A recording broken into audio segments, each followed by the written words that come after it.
What's up everybody, it's Rob and I'm back here at the Bison HQ with a bunch of suits in front of me and all of our color swatches because today I'm going to talk to you about leather colors, specifically the difference between drum dyed leather and printed colors. Stay tuned.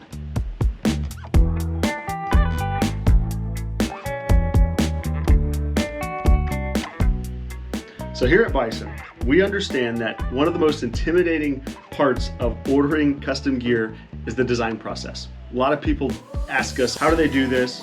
What if they make something ugly? How are they gonna know what colors to pick? And we get it, which is why we try to make it as fun as possible, and we have gear customization specialists on staff. All they do is communicate with you and bring your Bisonality to life. That's what we say around here. We wanna bring your Bisonality to life and have your gear speak for you and speak to you. When you open that box, we want you to be excited. The other element that they need to be aware of and they try to guide you towards is finding that balance between something that looks really cool and unique and something that's going to look good for a long period of time. Now I have my personal suit here and I've got some crash damage on it. This has got some crashes. This is actually my old suit. It's still usable, but you can see that the butt's all scuffed up, the arm's scuffed up. And you know what? This black will clean up really, really easily with a little bit of dye or a little bit of acrylic paint. Now the same could be said for any color here, but really with the black, even if I just conditioned it and put a little bit of dye on it, that scrape, those scuffs would pretty much go away. Whereas all of this white area is gonna require some paint for sure. And then these colors, each of these individual colors are going to need a white base and then the color put back on over the top of them to actually make them back to 100% again. So what is the difference between these colors? Well, the black is drum dyed. And what that means is the leather hide has actually been tumbled in a drum full of dye. And that allows the dye to permeate the entire hide. I'm going to show you an example of that here. On the back of these leather swatches, you see the front are kind of glossy, and then on the back, they're dull. And you'll see a red, a green, okay? Now this one here is a little bit of white. It's kind of a silver color. The blacks here, all black on the back side of the leather hide. Now, if I come over to the fluorescent colors, these are bright on the front, obviously, and on the back of all of them, they're just a natural hide. So, these colors are not drum dyed. Now, when you order from Bison, you're probably going to have a lot of questions, maybe some apprehension. It's kind of an overwhelming process. After all, you've got measurements to take, you've got a design to come up with. And I understand that coming up with a suit or gloves or jacket that is not ugly is going to be one of your primary concerns. You want something that's going to look good, but I would implore you to also think about how long it's going to look good and how you're going to care for that article. Because I'm going to tell you this, the longest lasting, best looking piece of gear that you're going to buy is just going to be black. A black leather jacket, suit, gloves, what have you. You can take care of them very easily. They're very durable. It's going to last a long time. Okay? Conversely, the hardest piece of gear to keep looking good and the hardest piece of gear to maintain are going to be brightly colored. And I'm going to explain that now. So the difference between, let's say, black, and I'm using that as a baseline here because that is the toughest color. So let's say black and then a fluorescent pink, for instance. The black is drum dyed. These fluorescent colors are printed over a natural hide because obviously we can't dye fluorescence. The printed colors are a natural hide, which is, we'll call it white. And for that matter, you know, these bright colors, they pop more because there's a bright color underneath. There's that light colored hide underneath helping that color pop. So I think you can see where I'm going with this. When you have a drum dyed color, a color that has the back side of the hide, the back side of that panel dyed as well. Now these are the back sides, okay? So if I look at the front of these leather colors, these purples, these blues, you'll see the back sides purple and blue. Now if I come down here to this color, this is a bright blue compared to these others. You'll see that here. This color is B16 in our palette. It's a very popular color when people look at it at first. They say, I want my whole suit made in B16. And then we say, look, but take a look. It's a printed color. It has a natural hide on the back.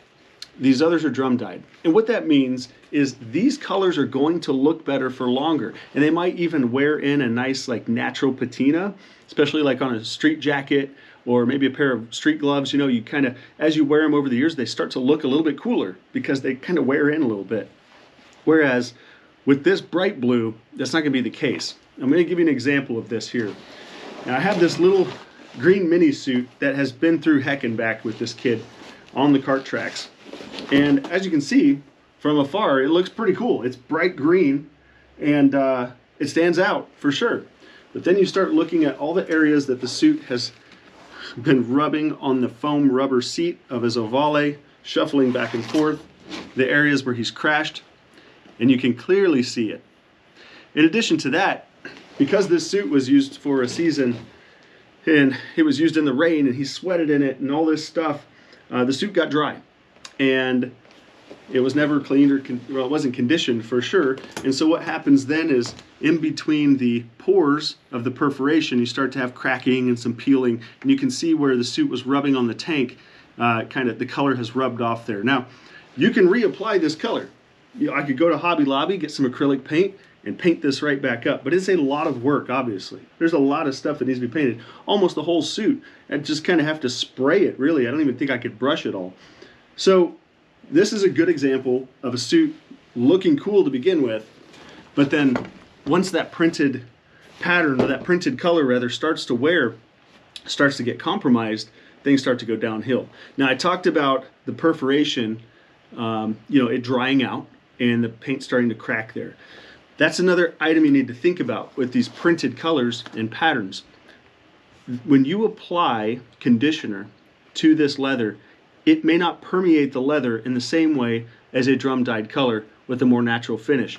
The paint, or the paint more or less on the top, the print is going to kind of act as a barrier for that conditioner. So I always tell people, condition the backside of these leathers, these printed colors. Try to condition the backside. Get in behind, take the inner liner out, and get in the back. Let's take a look at this suit here. Had a big crash on the left side. First time you wore this suit. If I go into the color palette, I'm going to show you two different types of red here. There is a fluorescent red, and there is what we would call race red or a traditional red. This suit has the race red. You're going to see the difference there. These are very popular colors that people shop between. And the light's probably going to do weird things to these, but fluorescent color here, obviously, this is kind of like your Aprilia or your Ducati Superleggera. It's almost fluorescent orange. And then this, your traditional race red, just a cherry red. On the back side of these colors, there you go. The traditional red is drum dyed. The fluorescent red, again, to get that pop, to get that bright pop, it's printed over a white or natural hide. What that means is, in this case, on this crash, you still got red. And it's much easier to color that in, to repaint that, or even clean it up. Again, if I cleaned that and conditioned it, it would start to look a lot nicer. On the bottom of the arm, we have a blue here, but both of these colors are drum dyed. So this is a drum dyed color, and you can just see a little scuff there, and that's gonna clean up pretty dang easily. So there's that. Now if you move further down the suit, you're going to see this gray color. Now this gray is obviously not drum dyed, because how are you going to drum dye gray? You can see the white hide underneath there. This is, again, a color you could buy at Hobby Lobby, and you could get it looking good again.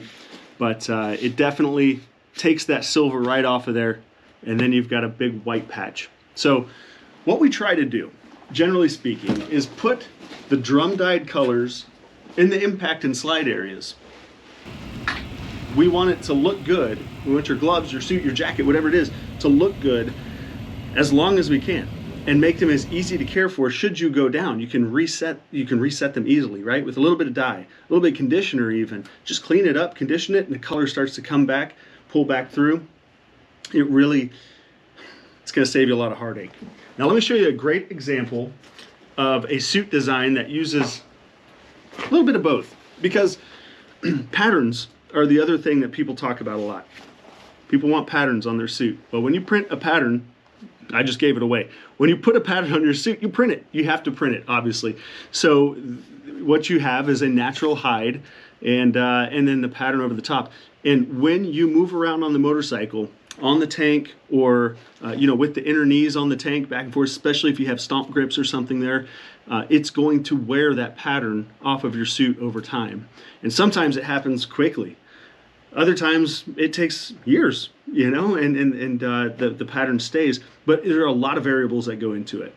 So let's talk about this little suit specifically, because it has a little bit of pattern on the outside of the arms. You see it's got a white arm and a black arm. We've got the patterns and they kind of fade out. That's a perfect application. But on the rest of the suit, he has this theme here with the BMW colors.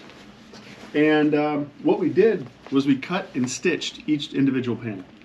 So these type of patterns that have these thicker lines, or even finer lines, like my suit does, we can cut and stitch each of those for maximum durability, because what will happen is the pattern will get rubbed off. So just like this green suit here where the color got worn off, that entire pattern would obviously go away and the panel would have to be replaced to get that pattern back. Or I guess you could brush it in by hand, but probably not. So that's something to consider.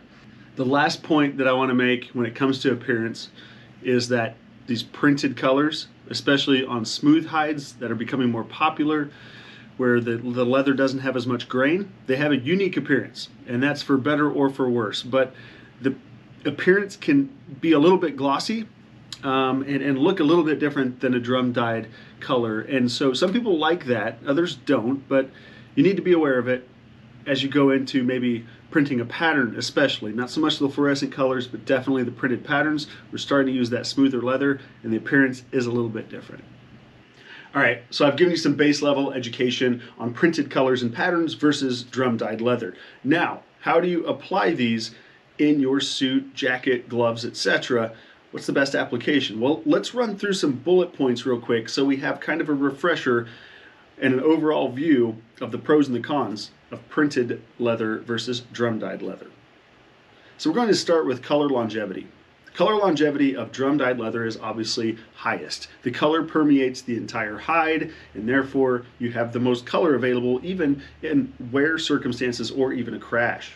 Printed leather, on the other hand, the color is only surface level, and while you can repair it and repaint it, like I said earlier, it's going to be a little more difficult and more time consuming, and those scuffs and scrapes are definitely going to stand out more before you get to repairing them. Comfort and flexibility. The drum dyed leather is typically a little softer. It feels good. It conforms to the body over time, whereas printed leather can feel a little bit different. Because that color or pattern is printed over the top of the leather, you have an extra surface to work with, a little bit of extra material, and it can make everything feel a little bit stiffer. Design options are obviously limited with drum dyed leather, and that's the biggest drawback to drum dyed leather. You're limited to natural grain and natural type colors, whereas with printed leather you get endless colors, fluorescence, the most vibrant colors, and of course you could print patterns, an endless amount of patterns on these things. So that's where we start to look at printed leather as being an option. Drum dyed leather, obviously, that's going to be for riders that are seeking the most durability and the natural look, whereas printed patterns and printed colors are going to be for riders prioritizing unique designs and really wanting to stand out. Now, there are ways to combine these two worlds, and we've talked about that with some of these other suits, including mine. On my suit, for instance, we have white, black, and then we have these pops of fluorescent color, which are easy to repair and not overwhelming. On the other side of the spectrum, we have this little suit, which is all the printed fluorescent green, and after a season of riding and hard use and some crashes, there's a lot of white showing through, and he pretty much just needed to get a new suit. So, limit your printed colors and your patterns to areas that are just going to create a little bit of visual pop that aren't the main body of the suit whenever possible. That's going to help you get through a season, 2, 3, 4, 5 seasons looking good. And you're not going to end up in the situation like this rider with the green suit. Now, the last thing I would stress to you guys is you're going to see professional riders with brightly colored suits, printed logos on their suit as opposed to stitched patches. People ask for this sort of thing and they say, well, the pros have it. I want the suit to look like Jorge Martin's with all full print. And that's okay, we can do that. But you got to remember, Jorge Martin is getting a new suit every weekend, every day that he's on the racetrack. You want your suit probably to last more than a weekend looking good. So that's where we're going to help you find that balance. We're going to get you stitched on replaceable patches. We're going to help you choose a color that looks cool and maybe divvy up with some drum dyed colors and then throw the pops in there with the printed colors, the printed patterns. And that's how we're going to help you ride that balance of having something that's going to look great and stand out in a crowd, and yet it's going to look good for a long time, or at least be easy enough to maintain and upkeep where it looks new for a long time. Finally, guys, I want you to know we have a list of these colors on our website, bisontrack.com. There's a blog associated with this video. Go check it out. All the details I talked about and then more are in that blog. And there's a list of our full color palette telling you which colors are drum dyed and which ones are printed. This way, before you design your suit, you'll know which colors are going to be safe to use in which areas. If you have any other questions, you can always call us 405-252-0484. You can email us info@bisontrack.com. Our staff is ready to help you at any time. We're passionate about this. Obviously, we're here at the HQ for you. We're trackside. We're running all over North America, all over the world, to be in front of you and answer these questions, but you can always get us on the phone or at email. Thank you everybody for watching. Be sure to like this video if it helped you out. Leave a comment if you have any questions or additional info you want to share, and subscribe to the channel because we got a lot more good stuff coming. Thanks everybody. Go fast, be safe.